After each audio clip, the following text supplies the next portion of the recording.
Exodus chapter 20 verse 14 says, "Thou shalt not commit adultery."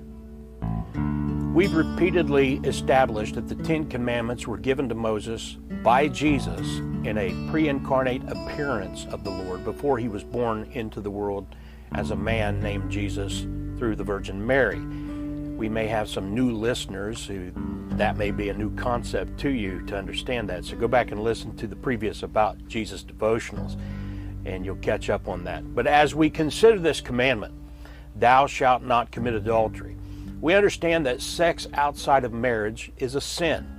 And when we use the word marriage, we mean the biblical concept of one man and one woman being sexually faithful to one another for life.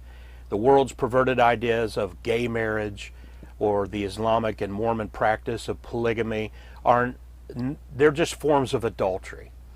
But this biblical commandment against adultery pictures other forms of unfaithfulness.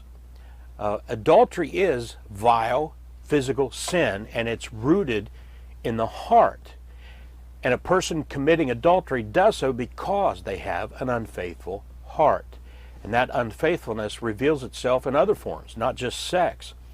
But when you have a man or woman viewing pornography, which is itself is a sin, and they're committing a form of unfaithfulness with their eyes and their mind, and as a result of that unfaithful heart. And that's why men given to porn usually end up committing the physical act of adultery. And we won't get into a more unpleasant discussion about that sin, but there is one thing that is clear. Unfaithfulness in one area of life is usually part of a trend of unfaithfulness that appears in other areas of the life. Again, sticking with the unfaithful spouse, you will usually find them lying in addition to adultery, another sin, to cover up their act of adultery. Stealing, another sin.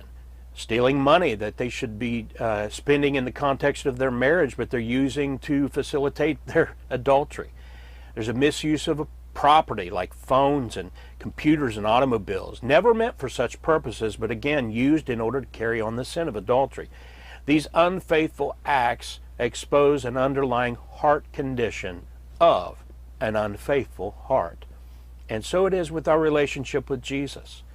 When you see a person falling into sin, it is always the result of what the prophets Jeremiah and Hosea called backsliding. The prophet Jeremiah connects backsliding to adultery in Jeremiah 3, 8, and 9. "And I saw, when for all the causes whereby backsliding Israel committed adultery, I had put her away and given her a bill of divorce, yet her treacherous sister Judah feared not, but went and played the harlot also. And it came to pass through the lightness of her whoredom that she defiled the land and committed adultery with stones and with stocks." See, he's comparing and connecting the physical whoredom to idolatry and apostasy and other such things. So physical sexual adultery is a terrible sin, but it is also used to picture the vile, disgusting nature of spiritual apostasy and idolatry.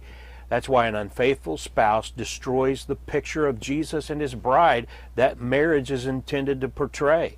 Wives are told in Ephesians 5:24, "Therefore, as the church is subject unto Christ, so let the wives be to their own husbands in everything." And then husbands are told in verse 25, "Husbands, love your wives even as Christ also loved the church and gave himself for it." Jesus is the faithful servant. The sinless Savior has never committed adultery in any way, shape, or form. And Revelation 19:11 says about Jesus at his return, "And I saw heaven opened, and behold a white horse, and he that sat upon him was called Faithful and True." And we want Jesus to recognize us for our faithfulness. That should be our life goal. When we stand before him at the judgment seat of Christ, as Jesus himself said in Matthew 25:21, we want to hear these words said to us. His Lord said unto him, "Well done, thou good and faithful servant. Thou hast been faithful over a few things.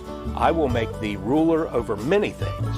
Enter thou into the joy of thy Lord." Let's be faithful to Jesus as Jesus is to us.